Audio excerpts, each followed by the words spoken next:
जय जगन्नाथ सांग मैंने आपण मैंने केमती अच्छा मो चैनल को मैं स्वागत करुच्ची। देखो आज मैगी आलू चॉप करवा नुआ ट्राए। तो आलू को प्रथम मैं ग्रिलिंग कर देइथिली आउ लंका को चुन चुन के काटी देइथिली।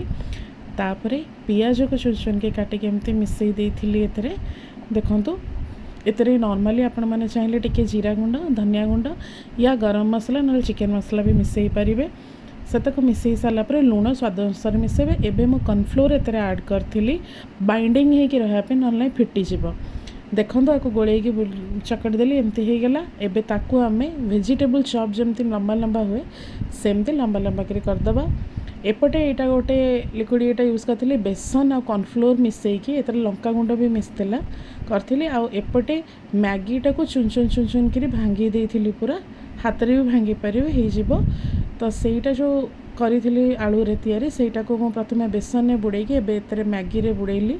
देखंतु एबे एमती करके रखी देइछि। आ एपटे पैन रे तेल गरम करिकी एमती गोटे गोटे करी छाणी दउछि। देखंतु डीप फ्राए हेनी जमती जी आपण मैंने छाणती से भाया ही हम। बहुत टेस्ट थिला। जदि आप पूरा डिस्क्रिप्शन हिसाब से चाहते ताल मत कमेंट करेंगे मु श्योर कहबी। एटा को आप नॉर्मली टमाटो सॉस एरिया सहित भी आप सर्व करि पारंती। नुआ आइटम घरे ट्राए करंतु आ मते कमेंट सेक्शन में श्योर कहतु केमती लगिला आपण माननकु।